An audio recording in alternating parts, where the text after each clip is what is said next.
택시기사의 눈물 자식집 살 때 도와줬는데 내 방 하나 없더라. 내가 번 돈으로 사준 집인데 왜 나는 거기서 눈치 봐야 하나.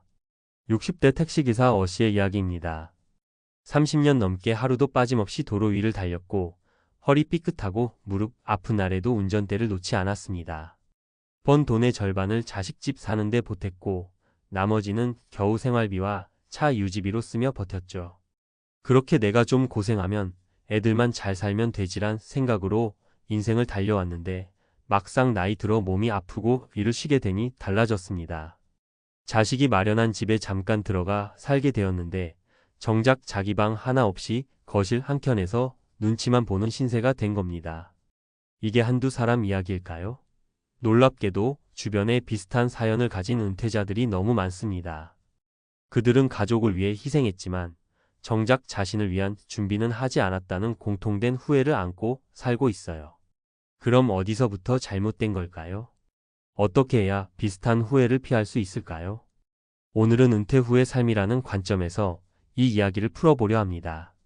1. 가족에게 다 퍼준 인생의 최후, 그리고 깨달음. 은퇴자 B씨 65세는 공장에서 평생을 일했습니다. 자식이 결혼할 때 전세금 모자라다는 말 한마디에 5천만 원을 보태줬고 둘째가 집을 사겠다고 하자 노후 자금으로 아껴뒀던 적금을 깨서 1억을 넘게 지원했습니다. 하지만 지금은 기초연금 30만 원으로 생계를 이어가고 있고 병원 갈 돈도 빠듯하다고 하소연합니다. 놀라운 건 자식들 역시 바쁘고 힘들다는 이유로 부모를 돌볼 여유가 없다는 겁니다. 다 내 새끼들 잘 되라고 한 일인데 그놈들이 이젠 전화 한 통 없어요. 이건 돈 문제가 아닙니다. 자신을 지키지 못한 결과가 만든 고립과 외로움, 그리고 내가 왜 그랬을까라는 후회가 더 큰 상처로 남는 거죠. 2. 희생사랑이라는 공식 과연 맞을까? C씨 62세는 퇴직 후 아파트를 자식에게 증여하고 시골로 내려갔습니다. 애 키우느라 힘드니까 아들 내외가 서울에 있어야지라는 생각에서였죠. 하지만 시골집에 혼자 남겨진 C씨는 날이 갈수록 우울증에 시달립니다. 한겨울에도 제대로 된 난방 없이 버티는 날이 많고 병원은 차 타고 한참을 나가야 하니 자꾸 미루게 됩니다. 며느리는 명절에 아이들이 바빠서 못 내려온다고 핑계를 대고 손주 얼굴도 1년에 한두 번 볼까 말까. 결국 C씨는 이렇게 말합니다. 사랑은 했지만 나는 너무 쉽게 내 모든 걸 줘버렸던 것 같아요. 은퇴 후의 삶에서 가장 중요한 건 바로 자신의 공간과 생활 기반을 지키는 것입니다. 아무리 자식이 소중해도 내 삶의 중심은 나 자신이어야 합니다. 3. 집 하나만 남기면 되지의 착각. D씨는 59세에 조기 퇴직을 하고 퇴직금을 전부 갚아가며 아파트 대출을 청산했습니다. 집만 남기면 어디든 살 수 있지란 생각에서였죠. 그런데 문제는 현금 흐름이 완전히 끊긴다는 것이었습니다. 의외로 은퇴 후 생활비는 생각보다 많이 필요했고 연금은 65세 이후에나 들어오니 그 전까지는 무소득 상태에 결국 집을 담보로 대출을 또 받게 되었고 이자는 점점 불어나고 있습니다. 내가 은퇴 전엔 그래도 연봉 8천이었는데 지금은 만원 단위 돈도 아까워요. 집을 남기는 것도 좋지만 은퇴 후 현금 흐름이 없으면 아무 소용 없습니다. 집은 팔기 전까지 돈이 되지 않고 오히려 세금이나 관리비로 부담만 될 수 있죠. 은퇴 후에도 내 자리는 내가 지켜야 한다. 이제는 정말 다르게 생각해야 합니다. 희생이 미덕이다는 시대는 끝났습니다. 지금은 자신의 노후를 먼저 챙기는 것이 가족을 지키는 길입니다. 첫째, 자식에게 전 재산을 미리 넘기지 마세요. 둘째, 퇴직 전에 최소 10년 생활비를 준비하세요. 연금이 들어오기 전에 공백기 소득 절벽은 생각보다 길고 무섭습니다. 셋째, 자기만의 공간은 꼭 지키세요. 내 방 하나, 내 생활 하나를 잃으면 자존감도 무너지고 삶의 질도 급격히 떨어집니다. 마무리하며 은퇴는 끝이 아니라 다시 시작이다. 어씨는 요즘 다시 택시 운전을 시작했습니다. 몸은 예전 같지 않지만 최소한 내 방 하나 있는 고시원에서 눈치 안 보고 지낼 수 있어서 마음은 편하다고 합니다. 이젠 누구를 위해 사는 게 아니라 나를 위해 삽니다. 이 말이 유독 와닿습니다. 여러분도 여러분 인생의 주인으로 살기 위해 은퇴 후의 삶을 꼭 준비하세요. 자식에게 다 퍼주고 후회하지 말고 내 자리, 내 삶, 내 존엄은 내가 지켜야 합니다. 지금 시작해도 늦지 않았습니다. 은퇴는 나를 위한 인생 이막의 시작일 뿐이니까요. 전문가 칼럼. 희생의 미덕에서 재정 독립으로 은퇴 후 삶의 중심을 되찾는 법. 내가 도와줘야지 내가 아니면 누가 해줘.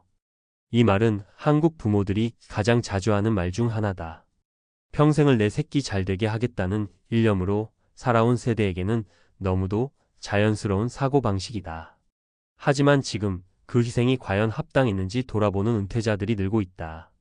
특히 자신을 위한 준비 없이 모든 것을 자녀에게 쏟아부은 이들의 후회는 깊고 현실은 냉정하다. 무조건적인 지원은 이제 구시대적 발상이다. 오늘날의 경제 환경은 과거와 다르다. 고도성장기에는 부동산 가격 상승이나 사업 확장 등으로 자산이 자연스럽게 불어나는 구조였다. 하지만 지금은 다르다. 자산 증식은커녕 유지하기도 어렵고 고령화로 인해 은퇴 후 생활 기간은 길어졌지만 소득원은 제한적이다. 그럼에도 불구하고 일부 부모 세대는 여전히 자식 집 장만을 돕는 것이 도리라는 인식에서 벗어나지 못하고 있다. 문제는 이 과정에서 자신의 노후 자금이 모두 소진된다는 점이다. 실제 통계청 자료에 따르면 60대 이상 은퇴자 중 35%는 자녀 결혼이나 주거 마련 지원으로 인해 노후 자산이 예상보다 빨리 고갈되었다고 응답했다. 자식은 소중하지만 내 삶의 기반을 무너뜨려가며 도와주는 것이 과연 진정한 도움이 될까? 사랑은 때로 거절에서 시작되기도 한다. 부모가 자식에게 할 수 있는 최고의 사랑은 자기 삶을 지키고 존엄을 유지하는 것이다. 내 방 하나 없다는 말이 주는 의미. 내 방 하나 없다는 말에는 단순히 물리적 공간의 부족함을 넘는 깊은 상징이 있다. 그것은 자신의 존재감이 가족 안에서 희미해졌다는 절망이다. 이는 자존감의 붕괴로 이어지고 우울증이나 은둔형 외톨이로 빠지는 원인이 되기도 한다. 대한노인정신의학회 연구에 따르면 개인 공간을 확보하지 못한 노인의 우울감과 무기력감은 그렇지 않은 사람보다 2배 이상 높다. 특히 자녀와 동거 중이면서도 손님 취급을 받는 고령자의 경우 자신을 쓸모없는 존재로 느끼는 경향이 뚜렷했다. 따라서 은퇴 후 가장 먼저 고려해야 할 사항은 바로 내가 나답게 살아갈 수 있는 공간이 있는가? 이다. 그 공간은 꼭 아파트나 집 한 채일 필요는 없다. 월세든 전셋집이든 혹은 오피스텔이라도 눈치 보지 않고 잠들 수 있는 내 공간은 무엇과도 바꿀 수 없는 가치다. 은퇴 후 삶의 3대 핵심 현금 흐름, 공간 독립, 감정의 거리. 전문가들은 은퇴자의 삶을 지키는 세 가지 축으로 현금 흐름, 공간 독립, 감정의 거리 확보를 꼽는다. 현금 흐름. 은퇴 후 가장 위험한 상황은 소득이 완전히 끊기는 것이다.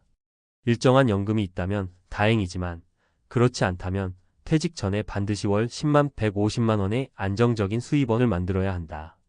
유튜브 채널 운영, 소규모 임대 수익, 작게라도 가능한 투잡을 준비하는 것이 중요하다. 이것이 가난한 은퇴를 막는 가장 확실한 방법이다. 공간 독립. 앞서 언급한 바와 같이 내 공간이 없으면 삶의 주도권도 없다. 자녀 집에 얹혀 사는 상황이 아니라 내가 원하는 시간에 불을 끄고 내 마음대로 밥을 먹을 수 있는 자유가 있어야 한다. 비싼 집보다 중요한 것은 나만의 주거 독립권이다. 감정의 거리 확보. 자식은 사랑의 대상이지 은퇴 후 의지할 대상이 아니다. 부모와 자식 간에는 적절한 심리적 거리와 역할의 분리가 필요하다. 이것은 섭섭함이나 정이 식은 게 아니라 서로를 지키는 가장 지혜로운 방법이다. 이 균형이 무너지면 은퇴자의 삶은 감정적 고립으로 쉽게 치닫는다. 사례로 본 은퇴 후 삶의 전환점. 63세 여성 정년 퇴직자. 내가 이 집을 샀는데 왜 내 공간이 없죠? 남편과 함께 30년간 살던 집을 아들에게 명예 이전해준 후 부부는 며느리와 손주와 함께 살기 시작했다. 처음엔 행복했지만 생활 방식 차이로 점점 갈등이 생겼고 결국 거실에서 생활하는 상황까지 왔다. 지금은 반지하 전셋집으로 이사해 살고 있지만 이제야 비로소 내 인생이 시작된 것 같다고 말한다. 60세 전직 경찰 퇴직 후 방황, 카페 알바로 삶의 중심을 다시 찾다. 연금이 있지만 생활비가 빠듯해 자녀 지원은커녕 자신의 생활도 벅찼던 그는 작은 동네 카페에서 일하며 다시 삶의 활력을 되찾았다. 수입보다 중요한 건 내가 아직도 쓸모 있다는 느낌이라고 말한다. 66세 택배기사 자식이 아닌 나를 위한 일평 독립. 퇴직 후 오피스텔 한 칸을 전세로 얻어 혼자 살기 시작했다. 주 3일 근무하는 배송 일을 하며 자유로운 생활을 즐기고 있고 자식도 좋지만 이젠 나도 나를 좀 사랑해야 지요라는 말이 인상 깊었다. 결론, 내 삶을 설계하는 주체는 나 자신이다. 은퇴는 끝이 아니라 또 다른 시작이다. 그 시작을 남에게 기대서 하느냐, 스스로 주도해서 하느냐는 인생 후반전을 전혀 다르게 만든다. 가족을 위한 희생도 좋지만 그 희생이 나를 지워버려선 안 된다. 자식은 언젠가 독립해야 하고 부모도 자기 삶을 살아야 한다. 이제는 시대가 바뀌었다. 노후를 타인에게 기대는 시대는 끝났다. 지금 이 순간부터라도 내 삶을 설계하자. 그게 바로 은퇴 후 삶을 행복하게 지키는 유일한 길이다.